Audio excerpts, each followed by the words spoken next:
لو انت بتفكر تنافس على الدوري مستحيل اكيد تفقد اي نقط. يمكن الزمالك النهارده فقد نقطتين مهمين جدا. كنا بنلعب المقاولين العرب، فرقه لسه صاعده.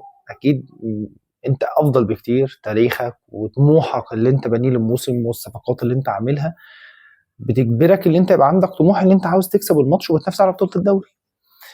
الزمالك النهارده فقد نقطتين مهمين جدا جدا جدا جدا. يمكن لو اتكلمنا فنيا، انت بدأت الشوط الاول بتشكيل الى حد ما كويس. برضو اصرار يانيك فيريرا على اللعب بناصر ماهر جناح يمين، ودي برضو عليها علامة استفهام.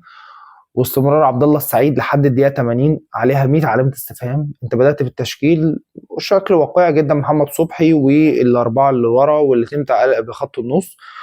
نيجي بقى للخط الهجوم بالكامل، لعبت بادم كايد على ناحيه الشمال ولعبت بناصر ماهر على ناحيه اليمين، والمفروض عبد الله السعيد رقم 10 وقدامه عضية الدباغ.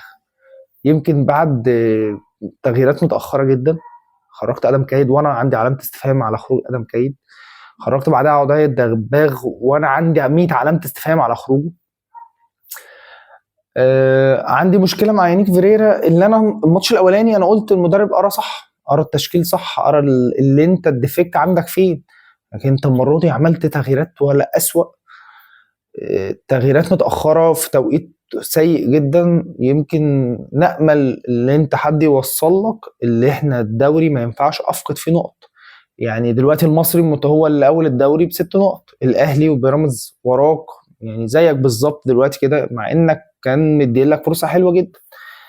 احنا بس حد يوصل له اللي احنا مش محتاجين او مش هينفع نفقد نقط. انت داخل الموسم ده عندك تارجت، المفروض بنافس على البطوله، عاوز العب دوري ابطال. فيا ريت حد يكون موصل للمدرب اللي انا مش هينفع في اي ماتش تاني ان شاء الله، وربنا يسترها باذن الله.